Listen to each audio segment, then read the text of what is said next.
বিশাল বড় পুকুরের ধারে ছায়াঘেরা পরিবেশে ৩২ বিঘা জমির উপর গড়ে উঠেছে ভাই ভাই ছাগল ও দুম্বা খামার। এই খামারটিতে রয়েছে ১৪ প্রজাতির ৩০০টি ছাগল সহ বিভিন্ন জাতের গাড়ল ও গরু। তবেই এই খামারের মূল আকর্ষণ মরুভূমির দুম্বা। মরুভূমির প্রাণী হিসেবে পরিচিত দুম্বা এখন দাপটের সঙ্গে বেড়ে উঠছে দেশের সবুজ পরিবেশে। উদ্যোক্তা হান্নান সরকার ও ফেরদৌস আহমেদের এই খামারে বর্তমানে রয়েছে ৬০টি দুম্বা।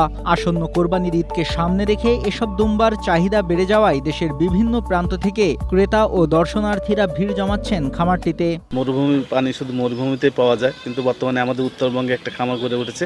অনেক পরিমাণে দুম্বা থাকে এবং এই দুম্বার খামার দেখে নতুন নতুন অনেক উদ্যোক্তা সৃষ্টি হচ্ছে আমাদের প্রতিনিয়ত।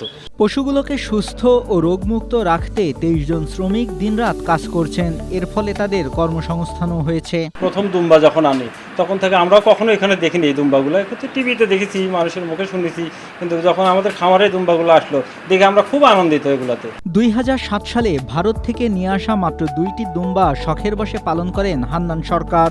এরপর তিনি নাটোরের গুরুদাসপুর উপজেলার খামার পাথুরিয়া গ্রামে এই খামারটি গড়ে তোলেন।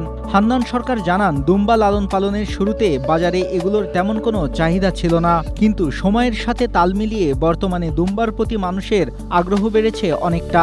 বিশেষ করে কোরবানির ঈদে দুম্বার চাহিদা কয়েকগুণ বেড়ে যায়। দুম্বাটা খুব ভালো, আমাদের দেশে পারফেক্ট একটা প্রাণী, যার কারণে এটা আমাদের পোষা পালন করা মানে খুব সুবিধা। এরা অসুখ বেশক হয় না, এরা গরু যা খাবার খায় একই খাবার খায়, বরঞ্চ একটা গরুর মোটামুটি ৪০০-৫০০ টাকা খরচা হয়, ওই খরচাতে 10টা দুম্বা পালন করা সম্ভব হয়। এ বিষয়ে জেলা প্রাণী সম্পদ কর্মকর্তা ডাক্তার সেলিম উদ্দিন জানান, বাংলাদেশের আবহাওয়া দুম্বা পালনের উপযোগী, সেই সাথে দুম্বা লালন পালন করে বিক্রি করা লাভজনক ব্যবসা হওয়ায় এই দেশে বাণিজ্যিকভাবে দুম্বা পালনের সম্ভাবনা দেখা দিয়েছে। দুম্বা আমাদের বাংলাদেশের আবহাওয়া দুম্বা চাষের উপযোগী, যেহেতু আমাদের এখানে ভেড়া পালন হয়, ভেড়ার দুম্বার মধ্যে তেমন কোনো পার্থক্য নেই। দুম্বা আমাদের এখানে খুব ভালোভাবে উৎপাদন হবে এবং অনেক খামারই ভেড়ার পাশাপাশি তারা দুম্বাও পালন করছে এবং লাভবান হচ্ছে। মরুভূমির প্রাণী হিসেবে দুম্বার শরীরে রোগবালাই অনেকাংশে কম হয়। দেশের তাপমাত্রার সাথে মানিয়ে নিতে পেরেছে এই প্রাণীটি, সেই সাথে দুম্বার খামারের খরচও কম বলে জানান এই কর্মকর্তা।